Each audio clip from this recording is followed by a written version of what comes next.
Arfina, you can begin. Thank you. Okay. A very good afternoon to everyone. My name is Arfina Ara Hussain and I am a research intern at the ICS. And today I will be the MC. The topic of today's, on behalf of ICS, I welcome you all to today's Wednesday seminar. The topic of today's discussion is Institute of Chinese Studies, Harvard Yenching Institute, Ics-Hyi Doctoral Fellowship in China Studies. In collaboration with the Harvard Yenching Institute, HYI, the ICS inaugurated the Institute of Chinese Study, Harvard Yenching Institute, Joint Scholarship for Doctoral Research in January 2014. Two scholarships for a period of 5 years each are awarded to selected candidates enrolled in the doctoral program in Indian universities. In the first year, the selected candidate would strengthen Chinese language capabilities in India and thereafter spend 1 year in a Chinese university and a third year at the HYI in the United States. The recipient of the scholarship work across disciplines that are based in different universities in India. In the panel discussion, the panelists will share their journey as recipient of the prestigious fellowship and how it has helped them to evolve as a scholar, academics, and researcher. Our first speaker for today's discussion is Dr. Nishit Kumar. He is a trained sinologist who is working as a research analyst at the Center for Contemporary China Studies, Ministry of External Affairs, Government of India. In 2018, he was awarded at the ICS-Hyi Doctoral Fellowship. Our second speaker is Mr. Shanki Chandra. He is an assistant professor and head of the Chinese Studies Department, School of Languages at Doon University. He is a doctoral candidate at the Center for Chinese and Southeast Asian Studies, JNU, New Delhi. His research interests include modern and contemporary Chinese science fiction. He is a recipient of the prestigious ICS-Hyi Doctoral Fellowship in 2019. Joining us from Taiwan is our next two speakers, Mr. Pawan Amin and Ms. Saloni Sharma. Mr. Pawan Amin is as a PhD scholar in Jawaharlal Nehru University at the Center for East Asian Studies. His research interests include China's interaction with the UN and other regional organizations, Beijing's foreign and economic policies towards countries facing protracted domestic conflicts, and its influence on deterrence stability in East and South Asia. He is a recipient of the ICS-Hyi Doctoral Fellowship in 2019. Ms. Saloni Sharma is a doctoral researcher in Chinese Studies at the Center for Chinese and Southeast Asian Studies, JNU. She is passionate about studying ecological and cultural intersections. She is a recipient of the prestigious ICS-Hyi Doctoral Fellowship in 2009. Joining us as our chair is Professor Alka Acharya. She is the honorary director of the ICS and chairperson at the Center for East Asian Studies, School of International Studies, JNU. She has been teaching courses on Chinese foreign policy and political economy to master's and MPhil students and guiding doctoral research since 1993. Most recently, she has edited a volume titled Boundaries and Borderlands, a century after the 1914 Simla Convention. Full bio of our panelists can be perused in the webinar newsletter, which is available in our website. Before I hand over to the chair, I would request all the participants to follow some housekeeping rules. Please stay muted during the session. You all can unmute yourself only when you are asked by the chair to do so. Participants can post their questions or comments in the chat box, or they can use the Zoom raise hand options during the session. With that, I hand over the floor to the chair. Over to you, ma'am. Thank you, Arfina. Thank you very much for that round of introductions to the entire panel today. And on behalf of the Institute of Chinese Studies and the Harvard Yenching Institute, I would like to welcome you all to today's discussion, which features 4 of the truly fortunate ones among the researchers on China in this country who have been awarded the ICS-Hyi Fellowship, multi-year doctoral fellowship. Now, Arfina has already given you a broad understanding of what this scholarship is all about. What I would really like to convey in my brief introductory remarks is that both the ICS and the HYI came together and conceptualized this scholarship as a way of promoting fundamental original research on China in this country in 2014. And the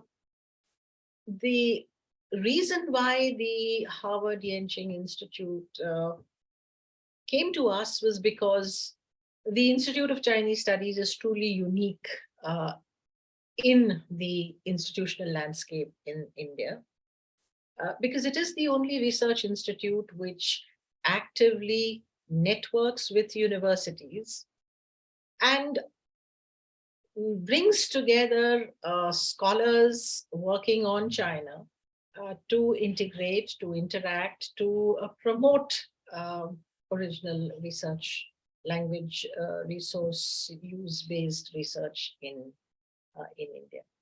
And the ICS-Hyi fellowship is again not just unique, but the only one of its kind in this country, which offers an opportunity to our young scholars to first get enrolled in a university here. So they are working towards their PhD.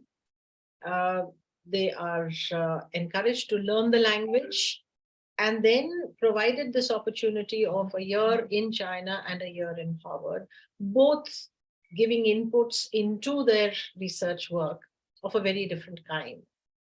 And as our panelists will testify, this combination of moving out from an Indian university to the Chinese and then to Harvard broadens their horizons amazingly, gives them the tools to go in depth into their research, and provides them with an understanding that they would never have got if they continued to just finish their work located only here in an Indian university. So in that sense, this is the only opportunity of its kind in India. And we are justifiably proud of this fellowship. And now at this point, also justifiably proud of the galaxy of scholars that have emerged out of this tie-up between ICS and HYI. One of the things that I would like to put on before our panelists begin is that we at the Institute and in our understanding with HYI are firmly convinced that it is necessary to encourage our scholars to move into areas that are not just conventional, which we find the majority of the studies in India inevitably veer towards foreign policy, international relations, for a variety of reasons, and we don't have to go into that now. And of course, the strategic security dimensions, all of which are very important. But the understanding with which ICS-Hyi came together was that how does one understand an area? How does one gather the necessary kind of tools to be able to get those kind of insights which help in, therefore, promoting the kind of ways in which we need to examine China, or of course, any other aspect of China. And we have tried to also encourage students to look into issues that are not, normally, because you've got this opportunity to go to China and to Harvard. So explore ideas and themes which may, give you the kind of scope for broadening your understanding, broadening and deepening. So we have therefore tried to encourage students to explore offbeat, unconventional areas for studying this neighbor. And HYI was also very keen that since we are China's most significant partners and neighbors, if you will, it's important that we evolve perspectives that helps us to look at China in a holistic, more comprehensive fashion. And that is what we try to. So it is not just area studies based on politics, economics, and society, but we go into the humanities. We bring up themes that are increasingly becoming significant in terms of challenges for countries around the world. So we had this wide ambit, and we hope that scholars who are engaged in interesting areas will see this opportunity and gravitate towards applying for this fellowship. With that, I will now request Nishit to begin his presentation. Thank you, ma'am. Yes, we are the fortunate one. And so my name is Nishit Kumar. Very good afternoon to everyone. This is my PhD. I recently finished and got awarded in September. It's titled China and the Nobel Prize, Reception and Impact of the Literature Nobel to Mo Yan. So this fellowship is one and only one currently available in India, which actually have such a broad horizon to give the prospective candidates. I don't think there is any other fellowship which is totally focused on China studies. Not so much talking about the fellowship directly, but let me take you to my journey, how I got the fellowship, and then what I did during the fellowship. First, after getting the fellowship, so it is for 3 years, but I opted for 2 years to spend 1 year in China and skipping the 1 year of language part because I was trained in Chinese language from Jawaharlal University. I did my graduation, master's, and MPhil, everything in Chinese language, literature, and culture. So I skipped 1 year and directly joined for research in Peking University. I spent almost 9 to 10 months from September 2018 to July 2019. What this fellowship gave when I went to Peking University is first access to Peking University library, access to any other libraries available in Beijing, especially National Library of China, then access to CNKI, which is one of the most important research tool available to research on China. Then I got access to primary sources. You will not be able to get any Chinese literature book in India, even till now. I was working on Mo Yan, and there was not a single book available in its primary form in Chinese language in India. So I get access to all the Mo Yan's book. Then one of my methodologies to look at the impact and reception of the literature Nobel is to look at the social media responses. So for now, there is no access to Chinese social media in India.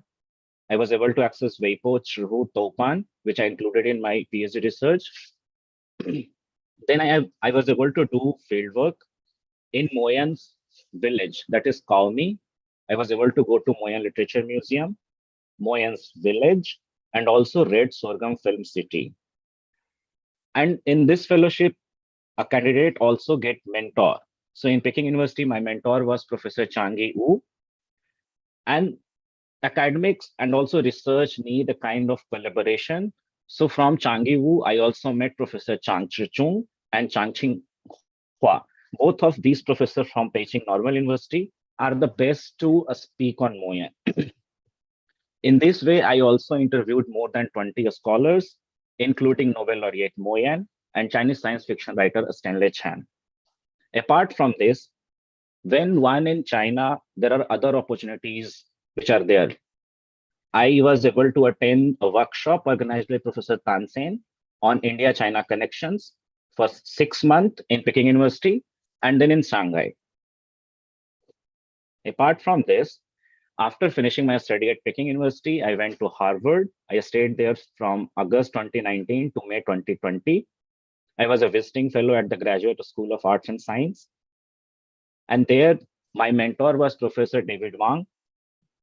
And he helped me to lay down my introduction chapter of the thesis because I was majorly focusing on Nobel Prize.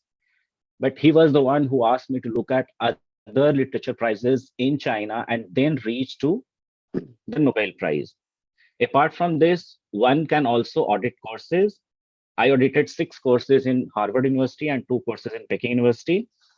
In Harvard University, apart from mentorship, the best is HOLIS, Harvard Online Library Information System. The digital collection, apart from the digital collection, there are 25 libraries and archives, and one can just ask on their online system and you will get the whatever resources you need within few hours to your nearest library. If you're staying one hostel and the nearest library is Widener or Hyi, then you will get it at the nearest place. Apart from this, one also get opportunities for publication at Hyi Working Paper Series and book reviews, which is under New Frontiers in Asian Scholarship. There are few things which are actually not written on Ics-Hyi fellowship, especially at this stage, but there are other opportunities which one can avail when the candidate is in Harvard. One is about conference grant. So I was able to avail 2 conference grants from Hyi. Apart from this, there are grants for AS annual conference, AS in Asia grant. There are other grants like publication grant for a full book, and also grants to organize conferences for Hyi alumni. So this is not only for those who are going to apply for the fellowship, but also for Saloni and Pawan. So if you are in Hyi, you can actually avail all these grants when you are there. So this is a small journey of my PhD research, and I want to thank ICS and Hyi both. Without Ics-Hyi fellowship, I don't think my thesis would be in my current shape. That's all from my side. If there is any question, please feel free to ask. Thank you. Wow. All right. Thanks a lot, Nishit. And I think you brought in a very important aspect, which I hope each one of you will bring in these newer, these very different dimensions of this scholarship, which is that the institutional network of ICS in China on the one hand, and the institutional networks of Harvard Yenching Institute provide you access to scholars, to experts, to a range of people whom you would not be able to otherwise. And it is these kinds of interactions that open up new pathways in your research, give you ideas which maybe, do not come in just by sitting by yourself in a library. And above all, the enormous resources that open up. I mean, you made it sound absolutely mouth-watering, the library system and the fact that you just have to say it and it's there before you in a few hours. These are the kind of things that researchers can only dream of, and that's what Ics-Hyi brings. So thank you very much, Nishit. And Shanky, you're on next, please. Good afternoon, Pam, and a very warm, good afternoon to other fellows as well. I think I don't need to introduce myself since our friend, she already gave my introduction. So I think I'm audible properly because we have an internet issue as such. Okay. All right. So where should I start? I think when I started my research on the Chinese science fiction, I realized I think I have faced the same issue, just like what we say, like Nishit as well, that the research material is completely, it was not available at all. I do remember that only 6 articles on CNKI and 10 articles on JSTORs were available at that time on Chinese science fiction. And since I was a very big fan of science fiction movies and literature, Asimov, iRobot, etc., and I thought that I can explore some other aspects in the Chinese science fiction. And at the time I have no knowledge about except the Liu Cixin 3-body problem, and I was trying to to look at the other aspect, but it was completely impossible for me when I was in India. I did my best. I went to Kolkata to collect some science fiction materials on China and other field, but I didn't get enough success. So my mentor, Professor Hemant Adlakha, he told me that you should look at the scholarship as such, and then I prepare for this scholarship. I prepare my statement of purpose, and I made my synopsis and other thing very crisp and sharp. and much more authentic, I would say. And then I went for the interview. So that was the golden opportunity, I would say, not in my scholarly life, but in my whole life, I can say that. So what are the benefits of the Harvard Yenching Scholarship? Like as Nishit mentioned, that we got 3 years, like 2 years we have to spend in China, 1 year for language training, the other one is for the field research area and etc. And the last one is that we have to spend in Harvard for research purpose and everything. So when I went, I think in 2019, I went to China for my research work. The best thing about this scholarship is I would say, the brand value of this scholarship. Like once you are the Ics-Hyi fellow, and when you write an email to a professor or to an author and to anybody like in your research domain, you will get a very prompt and very fast reply from that. Number one. Number two, they other scholars, including professors and in China and the senior research scholars and other people, they also try to collaborate with you, because they are also looking the vice versa opportunities in India as such. And I got a very warm reception from the Chinese science fiction community. And one of the reason, of course, I'm working on, I was the only one, like Nishit, like when he was working on Moyan, I was the only one who was working on the Chinese science fiction, and they are very happy about that. But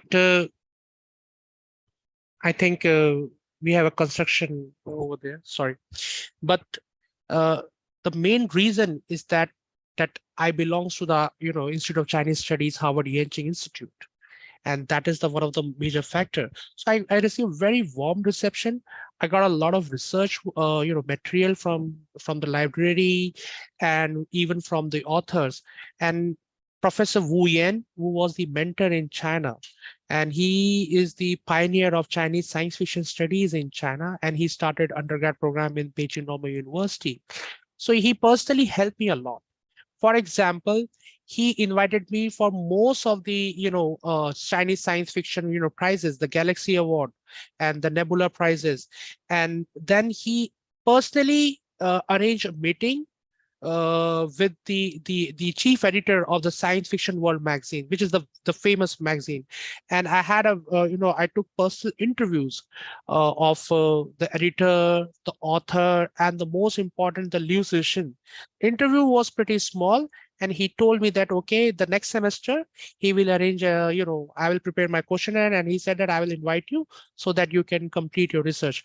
Unfortunately, the pandemic was started over there, and then before the pandemic was started, I have to I came back to India, and that was a very, what we say, it was a very big setback to my research work as such.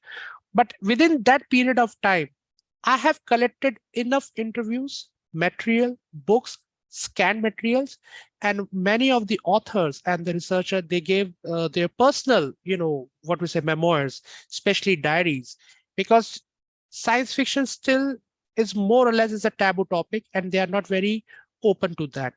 But anyways, so this is my journey over to China. And then in 2021, I got the opportunity to go to Harvard.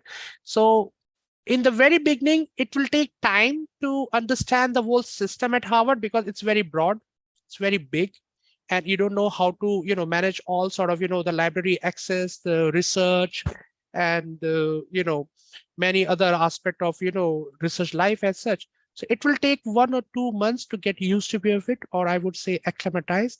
After that, as Nishit mentioned, that you can access one of the best database system, that is the HOLIS, the Harvard library access system.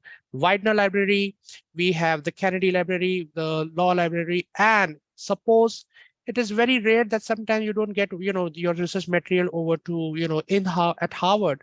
So suppose if you want some books from Yale and from New York University and even from the other university, they can borrow, and they will arrange your books and other material, and they will send it to you through flights and other thing within 2 or 3 days. That is fantastic. Apart from that, we can also take a lot of classes at Harvard, including MIT. as well, that many of the people, they don't know about it. But if your mentor is ready and if he is willing to write an email to the faculty, suppose I was interested in one of the courses which is offered by the MIT about science fiction and the science fiction, the history and something like that, and I got the permission, but because of the COVID protocols I was not able to enter, and otherwise I got the permission to attend classes and lectures at MIT. So it's a very unique thing. And my mentor at Harvard, Professor Ming Wei Sung, so he helped me a lot. And he personally told me that you can write your chapter and he will look at that. So that's a very big thing for me as well, because he is from the Western world, he is the person who is responsible to propagate, or I would say that because of him, the Chinese science fiction got the platform right now in America and most of the Western countries. So I believe that this particular scholarship is one and only in India, especially for those who are working on culture, even for the political science and as such, but those who are working on Chinese literature, culture, linguistic studies. This is the only, I would say, a golden opportunity available in India. And I believe that the ICS doing a great job to find out and to provide such a great platform to most of the research scholar, regardless of their university background, etc. And I think that without this particular scholarship, I don't think that I will reach to this point as well. And I want to add one more thing, that even today I'm working at Doon University. This scholarship also played a very important role even in my selection procedure, because again, once you got such a great scholarship, it will definitely add lots of perks to your to your academic career as well. What is the final accomplishment? I would say I think that we should look at the Nishit, work, especially the PhD, because his PhD is one of its kind. And I think the only PhD or only writing available on Moyen from the Indian perspective. So that is the final accomplishment. And there is no doubt that Ics-Hyi scholarship played a very, very important role in this field. Thank you.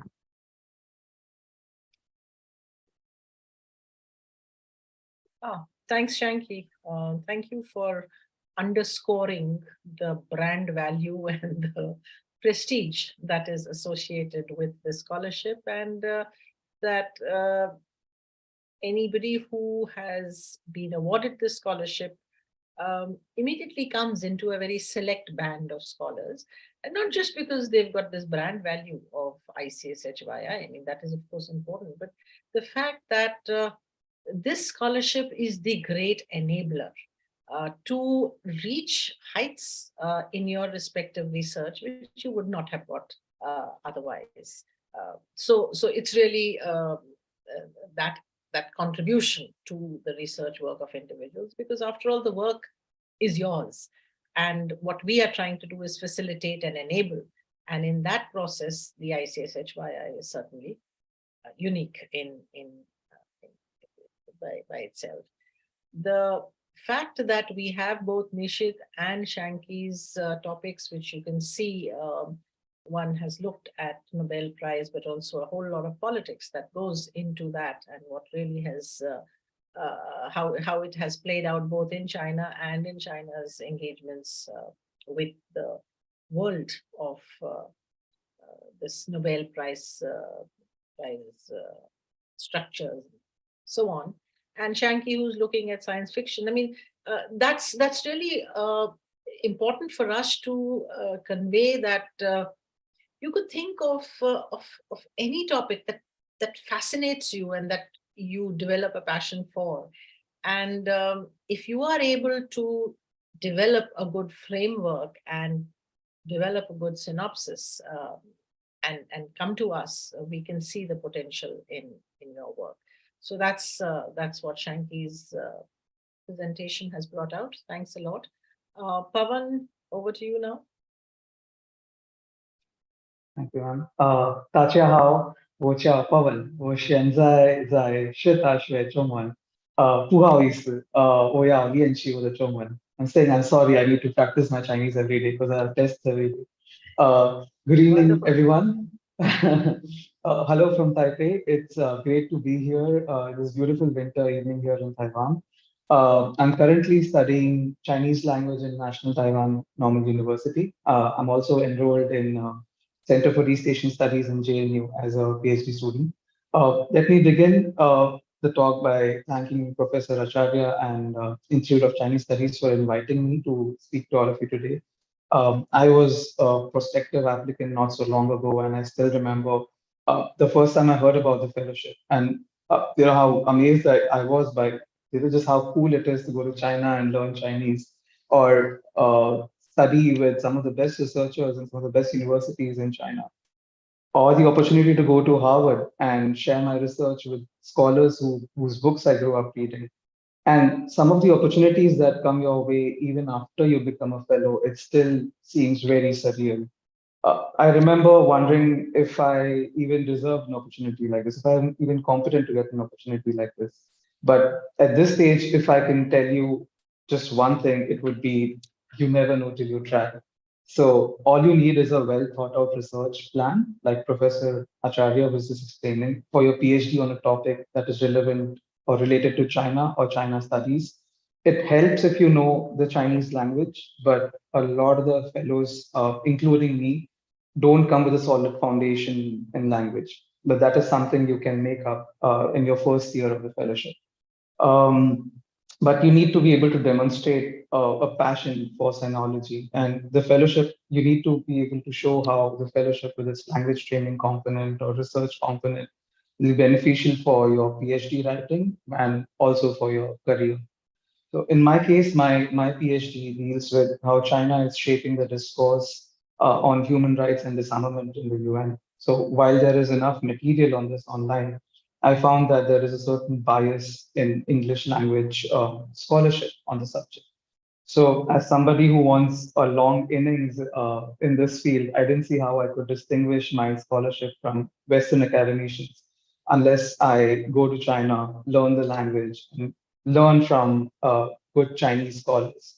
So, my other interests are in the field of international security. And in that, I do share some views and concerns regarding China as other Indian scholars would. But as an academician, I still need to understand why Chinese policies are framed a certain way. This is not possible unless you can read Chinese language, literature, or you have an opportunity to learn from Chinese scholars. So, in that regard, I don't see any other fellowship which gives you the kind of opportunities that the ICS-HYI fellowship would. In Taiwan, me and Saloni are in the Mandarin Training Center of NTNU. Now, every student here is a foreigner and they are learning Chinese for their own purposes. Some are married to Chinese or Taiwanese, some have businesses here, and a lot of us here are pursuing PhDs in Chinese studies. So I have friends who are doing PhD on China from universities in Sweden, Brazil, South Africa, US, UK, and all of them agree that in their countries they don't have an opportunity like this. So in that regard, I do consider myself very lucky to be one of the fellows. So plus, this is an interesting time to be in Taiwan. So, because you don't just get to see how the local population here is seeing China, but how do they see themselves? Who among themselves consider them to be Taiwanese? Who considers themselves to be Chinese? What do they think about their bigger neighbor? So these are conversations I get to have with my Taiwanese friends. Some are young officers in the military, some are young officers in the police services, some business owners and teachers in the center. So as an ICS-HYF fellow, you are not only connected with a very broad institutional network, but you also get to tap into the professional and social circles of the fellows who come before you.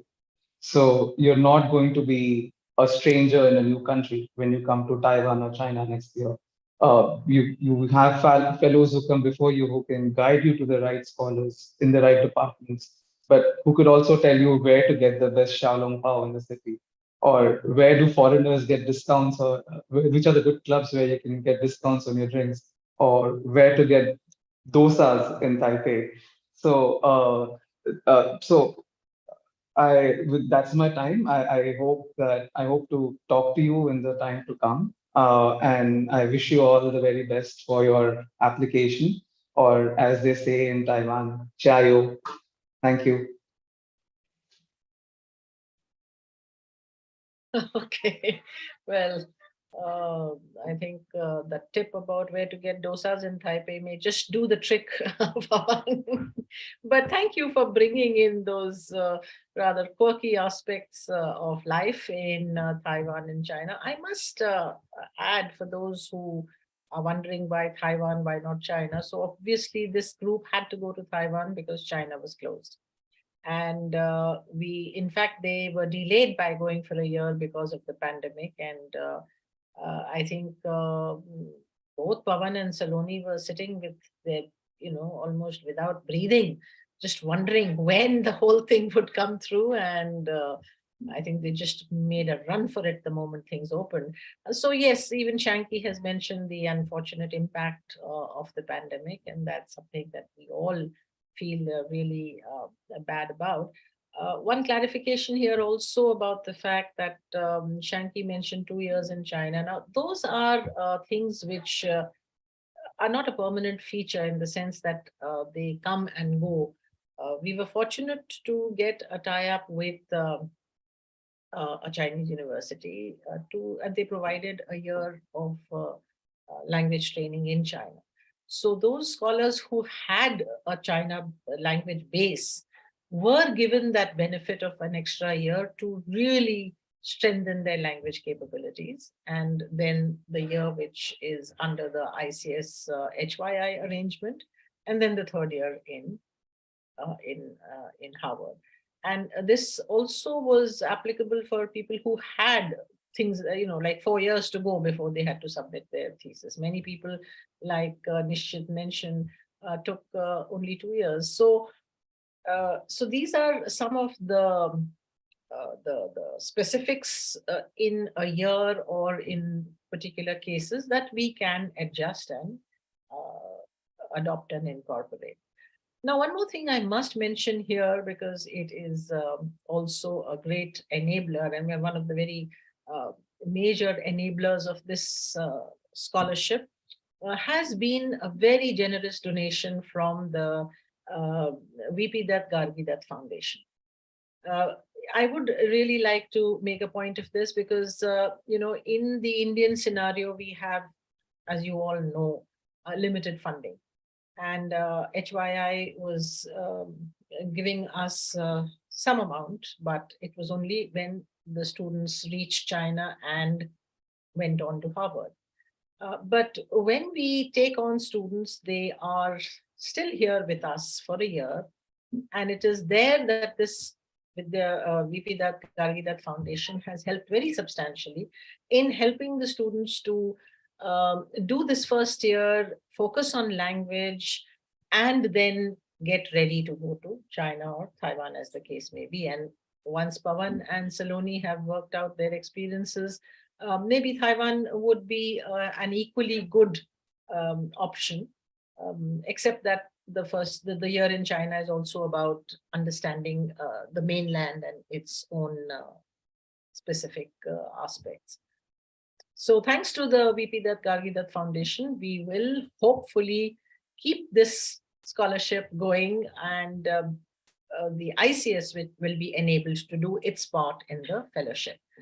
Saloni, you have the last word on this panel. Thank you, ma'am. Thank you, everybody. So I received the Ics-Hyi fellowship in 2019, and I was bound for China in 2020 to Wuhan, surprisingly. But then, of course, everyone knows how that panned out. But now I'm in Taiwan with Pawan. And today I will be sharing my perspective on two things. Firstly, why must you consider applying to Ics-Hyi fellowship and how you could prepare your application. And I'll also briefly be sharing my experience as an Ics-Hyi fellow. So The first one, what are the merits? And as Shanki pointed out earlier, simply for the sake of credentials, because it will attract more opportunities, and opportunities attract opportunities. So that is how you build your credibility, as long as you're producing good work. Then secondly, for the sheer sake of exposure, it's a multi-country fellowship, which will expose you to a lot of challenges for growth and learning. And you'll be learning about a different culture altogether. And that in itself is a very rewarding experience. And of course, for learning's sake, because you will be able to access resources and information which otherwise in India you simply cannot. So you'll be working closely with advisors in China or Taiwan and USA, and I'm sure you'll be learning a thing or two from them. and then finally, all this will inspire you to produce a meaningful work, contribute to the body of knowledge that Indian scholars have been building on in Chinese studies. So, your output would speak for itself. Then what about demerits? Are there any? I wouldn't say that they are demerits, but something that you should be aware of. So firstly, the duration of this fellowship is long, and I say that in caps. When I first went to ICS, when we were notified that we got selected for the Ics-Hyi fellowship, I and Shanki went to ICS to meet the then director, and we were just calculating, in which year where we'd be. And I was just calculating how old would I be when, I'll finally be done.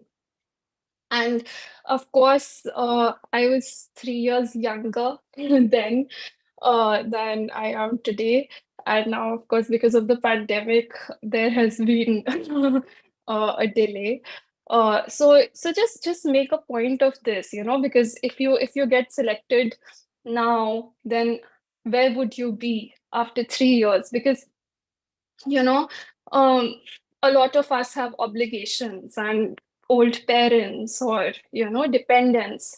So if that's the case with you, you might want to consider a different program, of shorter duration, because believe it or not, it can feel overwhelming.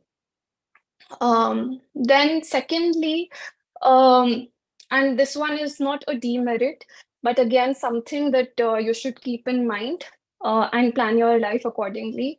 And that is that you would be required to sign a contract that states that you'll contribute to the development of Chinese studies in India for 2 years after your fellowship. So this is your time to give back. So just keep that in mind. And this brings me to how should you prepare your application. My 2 cents. The most important thing is your proposal, and what you're proposing, how meaningful it is, how will it contribute to the overall development of Chinese studies in India. Think about that. But also think about what message you want to amplify with your research, because it is a rare opportunity. So where exactly, in which domain are you making a contribution? And how will this fellowship help you? In the last such panel, in 2020, I had shared that choose a topic that you're really passionate about, and of course, as long as it aligns with the themes that ICS has laid out. But you should be able to persuade why this issue is important and how you could utilize this opportunity to work towards this issue, right? Talk to your supervisor, talk to the recommendees who will be writing the LORs for you. Discuss with them your proposal, your plan, and you will be working on this for 3 years straight, right? So you will be expected to produce something meaningful. So yeah, these are the 2 cents from my side. And I wish the applicants of 2023 all the very best. Thank you. Thanks, Saloni. Thanks for the highlighting of some of the downsides, particularly the long investment that you have to give in terms of your time. But that's what research is all about. My supervisor once told me that, research is a very lonely business. It's important, therefore, to have people whom you can talk to about it from time to time. So, yes, a whole year in China and then a whole year in Harvard with a short break in between can be a very daunting prospect. But on the other hand, as you look at what you're getting out of it, I think this pales a bit into not insignificance, but this pales somewhat. I mean, you can see that the pluses are more than the minuses, right? Let's put it that. But yes, the thing is that what Saloni's presentation has brought out is that you need commitment, you need dedication, you need discipline, and above all, you need passion. And if you have this in full measure, this scholarship will be what takes you to your desired goal. So I think there has been a very interesting set of observations and thoughts, and also a set of very thought-provoking perspectives on China studies, opportunities for China studies, and what this Ics-Hyi offers. I think what has also emerged from this panel is the fact that there is a great deal of work that is to be done. And we in India particularly need to be devoting much more resources, much more effort, and bring together a larger number of people who are joined or networked with each other so that they enrich each other and provide a much more comprehensive picture about what is happening as far as understanding China is concerned. Most of the time, the eyeballs go to the strategic aspects. Something or the other is always happening on the border. The power equation tends to dominate. But as scholars, I think we need to not ignore those things, but actually zoom into those issues which will help us understand what China is all about. And I think this scholarship at the doctoral level will offer us that opportunity. I think we can open up the floor if there are people around here who would like to know more from our panel. We can have a Q&A or even observations, comments. Ma'am, there is a question in the chat box. Yes. Ma'am, shall I read out or? Okay, Navdeep. All right, this is, Navdeep has 2 questions. How much Mandarin does one need to know for the fellowship? B, do students from non-renowned university get an equal chance? I asked this because I think all speakers are from JNU, and I saw the list, last 12 out of 13 recipients. 12 out of 13. I think, let me answer the second one because that is something that needs to be clarified. Of course, students from non-renowned, as you put it, though I would like to, specify that we don't have such categorization when we look at universities. There are, of course, central universities and state universities, and both of them have their pluses and minuses, if you will. But of course, everybody has an equal chance, and we try and advertise this far and wide. The problem is that there are very few universities to begin with which have China studies programs. And this is a scholarship for China studies. You need some language before you come in, because the amount of resources that are going into this will be wasted if you spend the next 2 years only learning the language. And it's quite clear that in-depth research on China requires language abilities. So the problem therefore becomes that students who have some language, have had the advantage of doing the language, like Nishit and Shanky, 5 years, become extremely obvious kind of candidates, for the simple reason that China is not an easy country to navigate without language, and particularly where research is concerned. Now, the current panel, we have, yes, Nishit, so 3 yes are from JNU.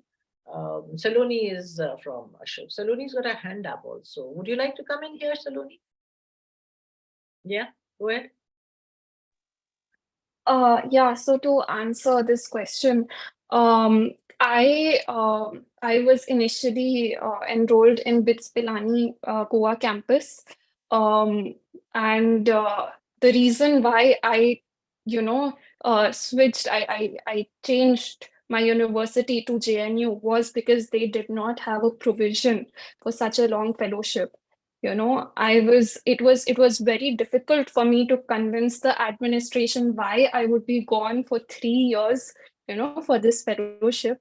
So that's also one thing that you should make a note of. Check with your university if they could accommodate this fellowship. So yeah. So the other thing also is that how much Mandarin does one need? Look, what generally our experience has been that you should have, there is a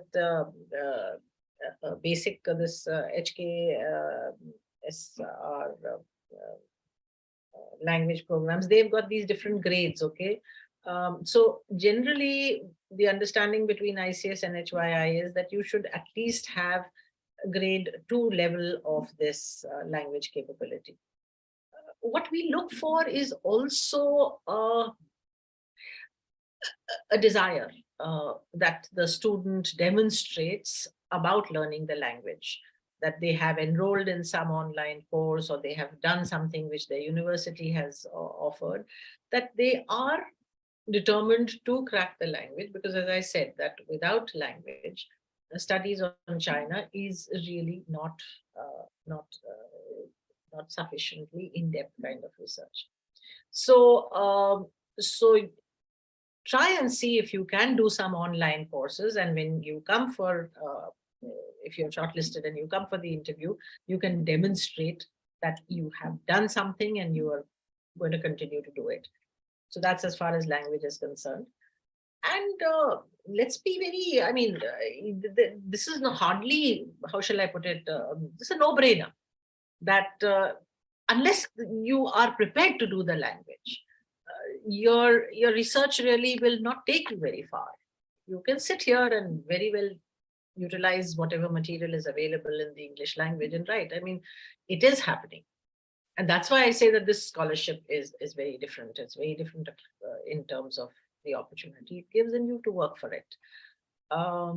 So JNU is not specially privileged. Let me be very, very clear on that. We do not go out to just get JNU students. It's just that students from here have the language, and well, many times they also fulfill the other criteria.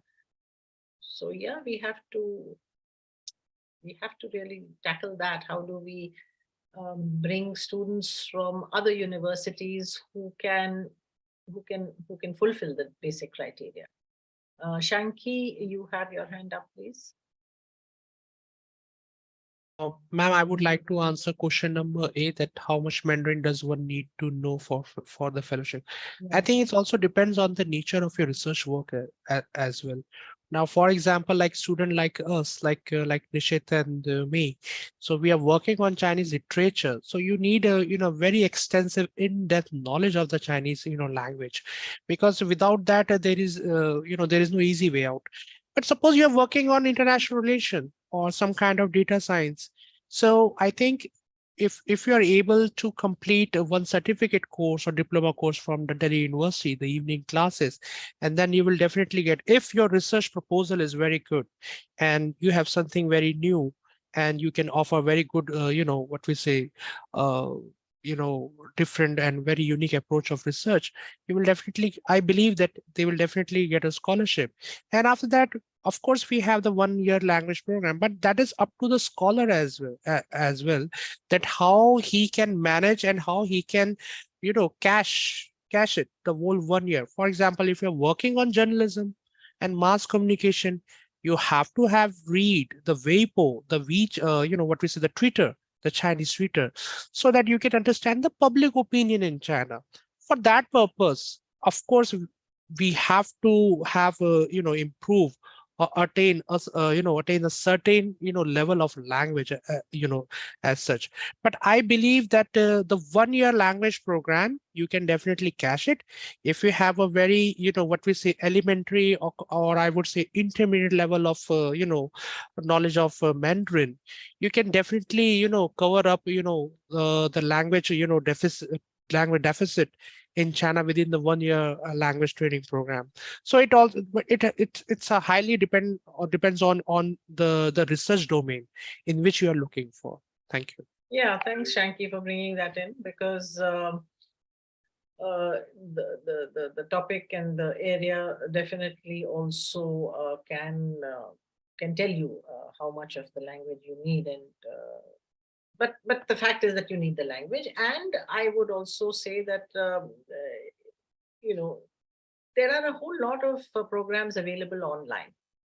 So you have to show some initiative, you have to show some kind of enthusiasm, go online, because not everybody could be based in Delhi or Calcutta or urban centers where language courses can be had, diplomas and so on.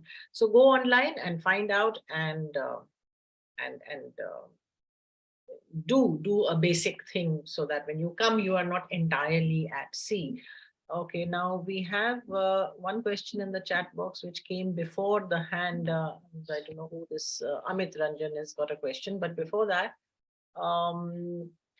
maybe Pawan, you could go in for this. What exactly do you have to write in the SOP? Sure, ma'am. Like for statement of purpose, you need to be able to align your research with what the fellowship is seeking to provide. Like ma'am said, the objective is to create a coterie of China studies scholar in India with in-depth knowledge of their subjects, with an enthusiasm to grow the field in India, but also good knowledge of language. So if you can demonstrate that your research is deepening the knowledge of China and India, you're covering areas which haven't been covered yet, or even if your research interests are mainstream, like mine are, like I mean, I fall into the majority of China studies scholar who look at security and IR and foreign policy. But you need to be able to demonstrate your enthusiasm for the field and to be able to look beyond just IR as somebody who is a more comprehensive understanding of China.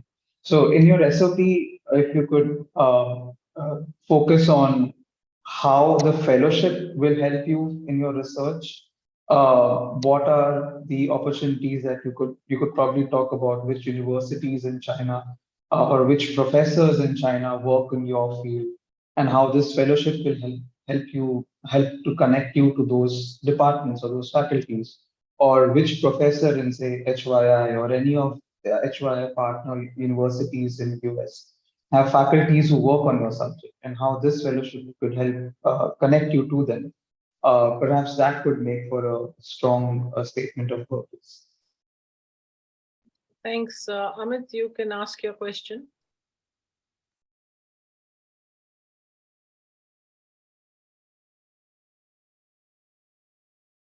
You'll have to unmute yourself and ask your question, Amit. Are you there?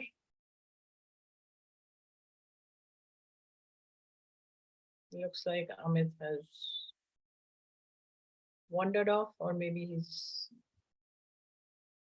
Are you there, Amit? Doesn't seem to be there. Well, okay. See, on the ICS website, where we have this information about the fellowship, we've also given you the names of 3 people who will be very happy to answer such queries that you may have about the scholarship, with the application process. 2 of them are here, Pawan and Shanky. And third one is Veda, who is also, in fact, Veda is one of the first of the Ics-Hyi recipients. Currently, she's doing a project in the US, and she is also very helpful, very accessible. So any questions related to this, you could mail to these 3 people. Anything else? By way of questions or comments? Amit Alok, has he joined us? No, I think he's dropped off the radar. Okay.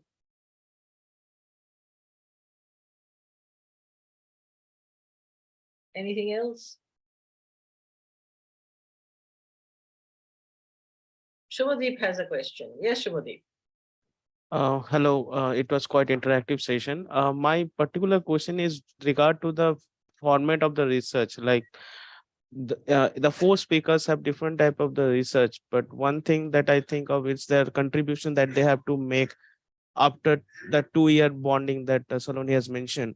So I'm just asking that at the time of preparing the SOP, do anyone has to keep that on mind, like their research interest should also reflect that how they will be able to contribute after completing the fellowship, or that's the one thing that can be shaped up after the completing the fellowship? Oh, come on, let the panelists answer this. This is a fairly straightforward answer here, but let me see how our panelists respond. Nishit, you can go first. Okay, ma'am. So can you reword your question again? I'm sorry, I was looking at the question in the chat box. Okay, my question is that since there is a commitment that has to be made for to contribute toward the preparing the base for that, so while preparing the SOP, does that has to be kept on mind, or that can something which can be kept at the end part? Okay, so these are 2 different things. When you are preparing your SOP is to get the scholarship or the fellowship, finish your PhD. The commitment after finishing your PhD is another part.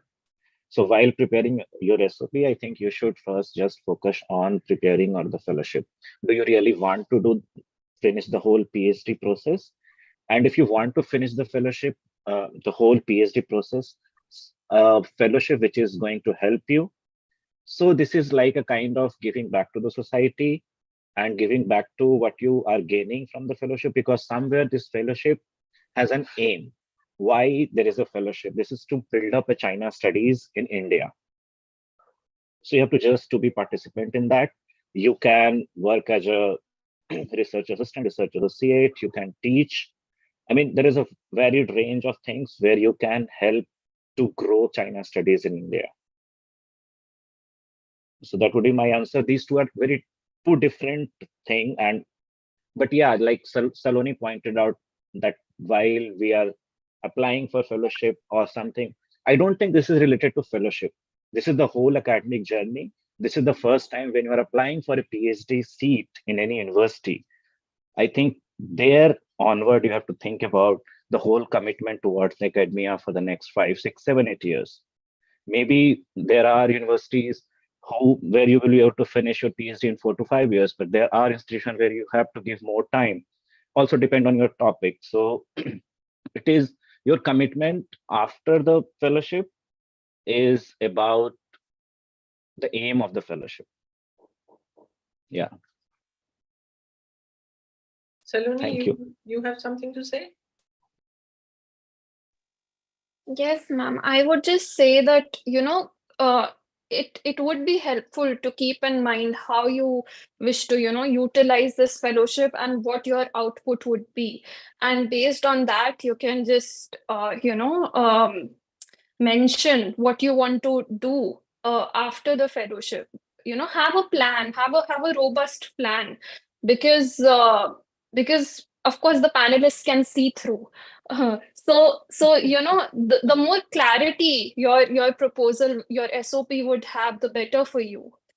And as Nishit said, it is helpful to, in not just for this fellowship, but for any PhD program or any program for that matter. What do you want to do after that? You do want to consider that. So yeah. Shanky? Ma'am, I Thank you. want to add on one thing. Like when anyone is doing PhD, what is the plan after PhD? You are going to work in the same field. So ICS-Hyi fellowship is not asking something which is out of your own consideration. I think it is just about a geographical boundary that you have to work in India, not other part of the world. So this is just putting a geographical boundary. Otherwise, I think every PhD scholar is going to work somewhere in academia or something, keeping that in mind. I think ICS-Hyi is not asking or putting a big boundary. Yeah, Shanky. Yeah, I would like to share my own experience because since the science fiction is quite debatable, and I want to do something related to the science, especially in terms of literature and fiction. And because I have my own keen interest, kind of the organic interest, I would say. And I discussed this problem with my professor, Professor Heman Adlakha, and he said that if you're capable, if you are able to articulate, whatever your findings and everything, go with that. So I think that whatever you want to do in your research and everything, there should be a keen and very honest interest in that field as well, because this will be a very important deciding factor, not only in your academic journey, but also with your, what we say, the foundation of your, the Chinese, what we say, as a thinker or as a, what we say, as a Chinese scholar. So I think that you should put your own interest with your scholarship.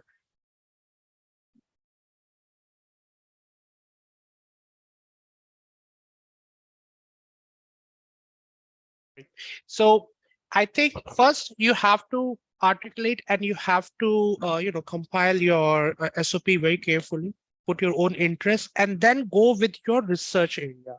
That is the first thing. So what about the commitment? And I think after, spending 2 or 3 years in China and at Harvard, you will attain a lot of knowledge and you will attain a lot of research material.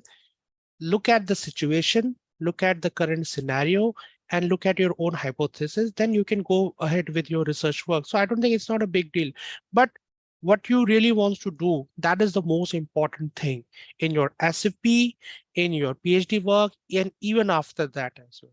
Thank you. Yeah, thanks, Shanky. I think between them they have, Pawan, would you want to add anything here?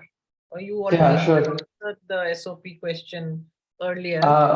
Yeah, just one small interjection, if I may. I mean, think about it this way, like your PhD is one puzzle that you're pursuing.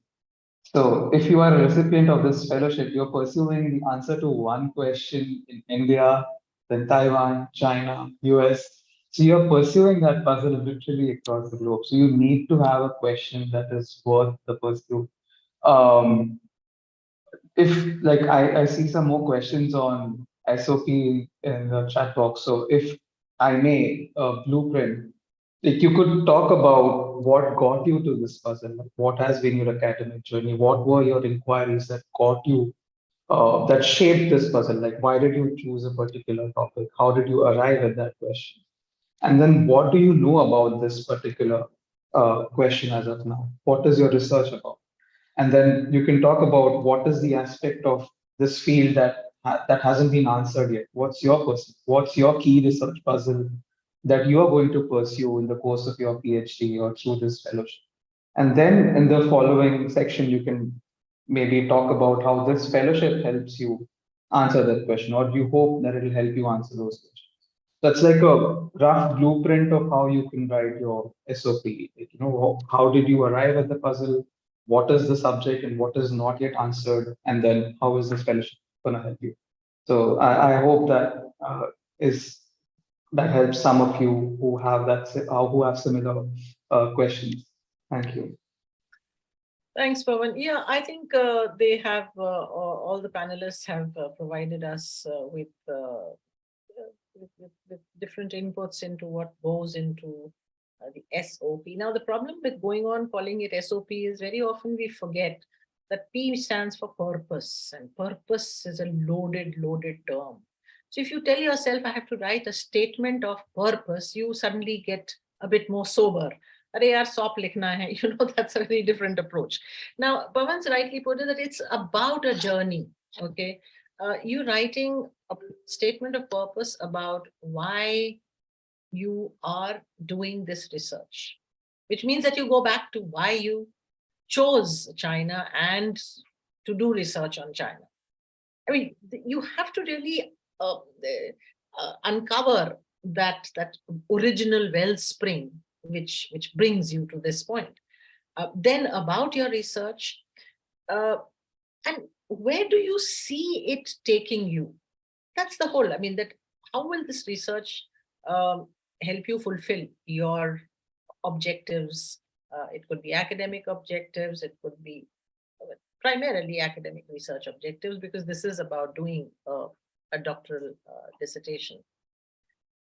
It's not so much about giving ready-made answers, oh, this HYI is going to help me in this way, that way. Of course, it is a facilitator, so we know that it's going to help you. But if you are talking about your purpose, you're also talking about how you intend to go there. How do you intend to fulfill your objectives? So when you are going to China, when you're going to Harvard, I think that's both Nishit and Shangri had brought this out. Do your homework, get in touch with people, find out who are the relevant experts, where are they located, how can, and the statement of purpose where you're talking about how this scholarship will help you is how the scholarship will help you get in touch with these people or to help you get access to materials. So you have to convey through your statement of purpose your grasp over not just what you are researching, but also what you are likely to expect, and therefore what kind of preparations you're making for that. Is your understanding about what you are doing adequate? You know the right people in the field, you know the kind of libraries or the resources. So what we look for when we read a statement of purpose is that comprehensive kind of understanding about where the applicant is located and where she wants to be. And if that comes out, and that's what Saloni said, and to some extent everybody did mention, that if you're interested in your topic and you're passionate about it, what we are looking for in the statement of purpose is that passion which is driving you forward. And if you are passionate, it comes across. Saloni said, no, the panel can make out when you are giving it. It's not like, those Miss India contests that I want to help the world and I want to join Mother Teresa. It's not about that kind of a thing. Research is what we are looking for, are the serious ones who are willing to stay in the field and do a tough grueling round. So that's as far as statement of purpose. Take it seriously. Amit Dogra has a question. You would like to ask it, Amit?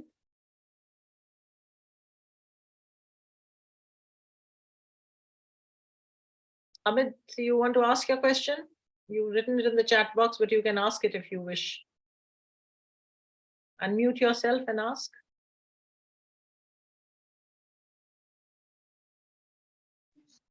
Yeah, hello, ma'am, can you hear me? Yes, go ahead. Ma'am, actually, I was facing some internet issues here. Yeah, go So ahead. I just wanted to know that through this fellowship, is there any possibility to conduct some research in Tibetan Autonomous Region? Because we have seen that a lot of researches are done before pandemic, and after that there is a less number of research that is coming from TAR region, especially regarding to Tibetan nomads. So is there any possibility, the degree of feasibility in China to conduct research in TAR?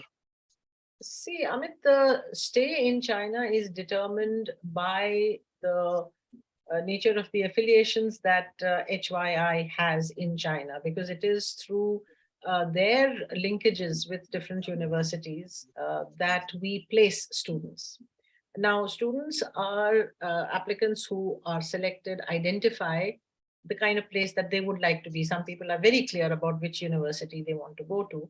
And so what we do is explore whether the HYI is in a position to help us locate that student in that particular university in China. And it is not likely that they will have a tie-up with a university in the TAR. But what we can do is, if you are located in one of the major urban centers with universities, who then can facilitate your visits to the region, and of course, depending on the nature of your topic, sensitivity of that topic, whether you will get the clearance to go there. I mean, these are all very, very major aspects.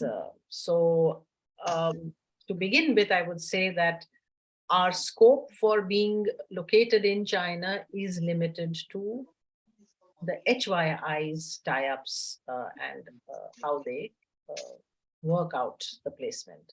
This year we had to go to Taiwan because China was closed. And again, it was the HYI which facilitated location of our students. So at the moment, I would say that we need to be clear about the limits and the possibilities of research on China,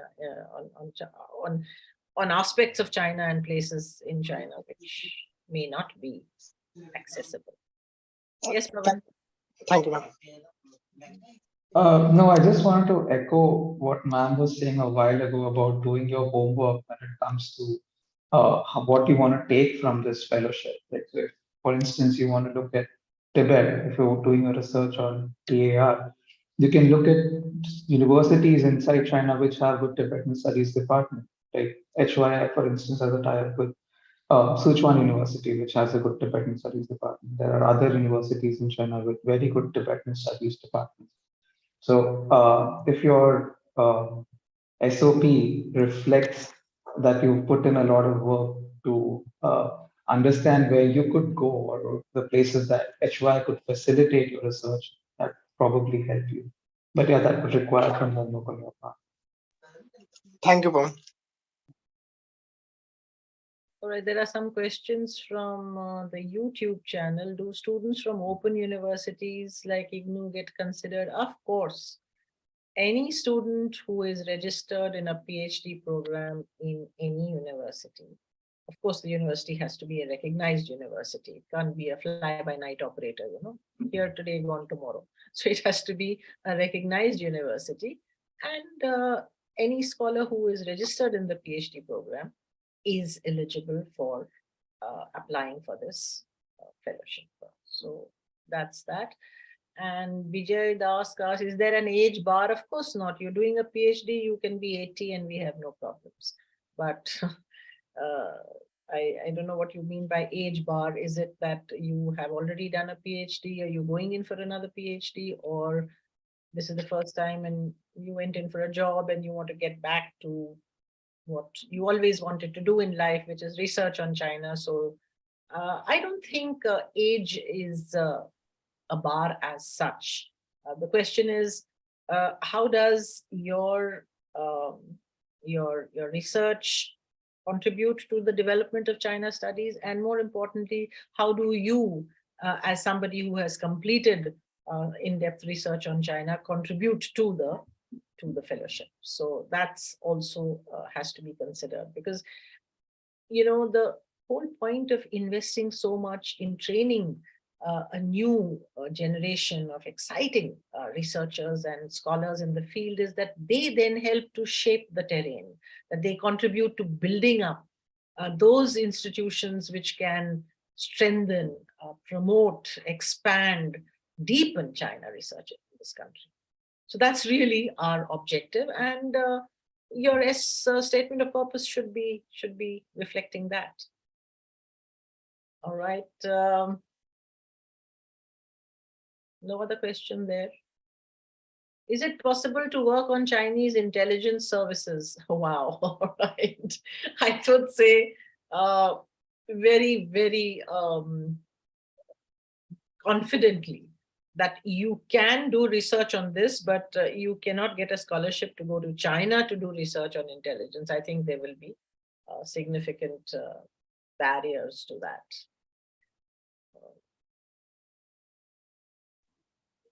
Well, I mean, these are, this is falls in the domain of state control and state oversight, and very often universities in China do not really offer scope to do research on things which are considered to be sensitive from the point of view of the state, or which have security implications. Those are not themes which get support, or which get easy access. So, yeah. Anything else?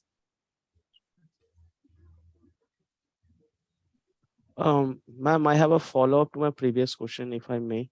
Yes, Shubhadeep. As speakers have mentioned, and as you have mentioned, participant has to be registered to with any recognized university, and how the Ics-Hyi have facilitated the research material for the fellowship.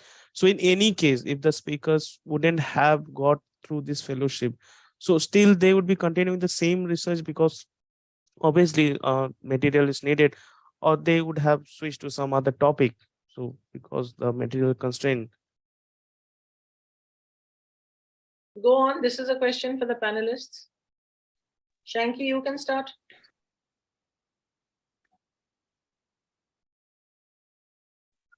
I think it depends. Once again, I would say that what is your research approach? That is the most important thing, right? And in my case, like, I didn't get enough material and research, what we say, resources over here. So I think that, yes, you can continue with that as well. But apart from HYI, because since we are actually, we are the beneficiaries and we are also promoting this scholarship as such, we have also other great options as well. So in case that if somebody is not able to get this particular scholarship, there are still doors are open. But unfortunately, one of the major obstacles is that the China is still closed, and we don't know that when they are going to open. So I think we have to wait and watch for a while, so that you will get much more clarity on your question. Thanks, Shanky. Others can come in, but I've just quickly step in here to say that, Shubhadeep, when applicants come in, they are already registered in the PhD program. Some of them have just got into the PhD program in the process of writing their synopsis, but are very clear about the topic. And others who have already got their topic registered, they are working on it. Now, if they don't get the scholarship, it's obvious that they won't say, "Here, a scholarship we couldn't get, so let's stop PhD." They continue to do their PhD. It's just that this offers you a very different path towards your destination. But yes, they continue. They don't change their topic because they are already, 90%, I would say, are already in the program and working on their topics. So they will continue to do it. As I said, the difference between sitting in India and working on your PhD, and then going to China and the US and then writing a PhD research thesis, enormous difference. Nishit, would you like to say something here? Yes, ma'am. I would like to add on. So when I got the scholarship, my PhD synopsis was already approved by the university. But even during the fellowship, when I was in US for the last 3 months, I was in lockdown. I was inside a hostel, completely locked down. And I had to access one of the archives in University of Oklahoma. It's about personal communication between the writer Moyan and the translator Howard Goldblatt, which I was not be able to access even now because University of Oklahoma denied a request from Harvard University.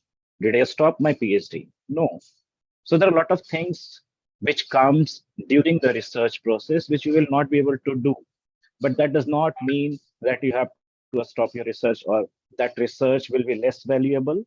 But yeah, there will be some subtract on and add on. So it is not that you are going to get the fellowship and then only you are going to finish your PhD. You are going to finish your PhD and then maybe you can get the fellowship. Yeah, this is a slight amendment. You're going to finish the PhD because whether you get the fellowship or not, you are committed to that PhD. Unless you decide to give it up entirely. You know, that, okay, I thought I will do my doctoral dissertation and then go into academics, but I think I want to go into something else. So you change your, it's all a personal decision, Shubhodip, but the fact is that if you're committed to your research, irrespective of scholarship or not, you will continue to do your research. Yes. So I think we are nearing our time also, is it not? Somebody will tell me from the admin. We have to Ma'am, it's already 4:30. we have to wind up. We've still got 2-3 minutes. Okay. So let me just end my, I had hoped that some of my senior colleagues who I see in the participants would have intervened here and said, given us some benefit of their views as well. However, I'd just like to say by way of conclusion that today's interaction was essentially meant to not just advertise a brand, but to go a bit deeper into what it means for us at the Institute of Chinese Studies to put this out for budding scholars, and that it is a project that is very dear to our hearts. Ics-Hyi has given us that enabling input. And earlier I had mentioned the very important role played by the VP Dutt Gargi Dutt Foundation. For those of you who may not be aware, both Professor VP Dutt and Professor Gargi Dutt were located in the University of Delhi and JNU respectively. Professor VP Dutt was the great pillar of Chinese studies in Delhi University, and Professor Gargi Dutt, his wife, was located in Jawaharlal Nehru University and had her entire career here. And these two had contributed tremendously to the development of China studies when the universities were just beginning their China programs.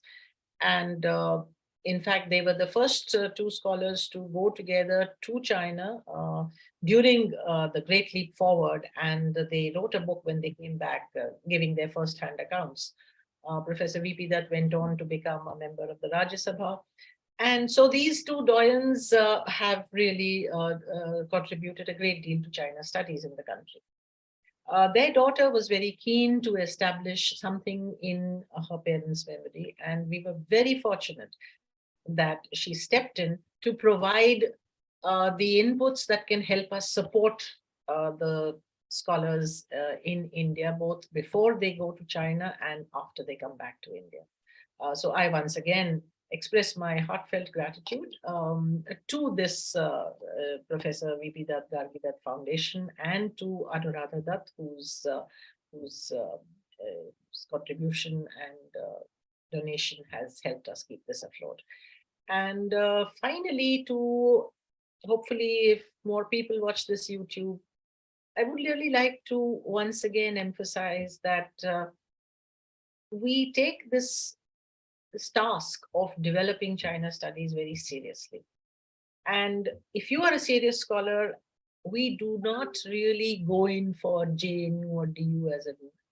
If you have the potential and you have the passion, we will recognize it, I assure you, and we will give you an opportunity. So please do not hesitate to apply. be in touch with us if there are any kind of issues.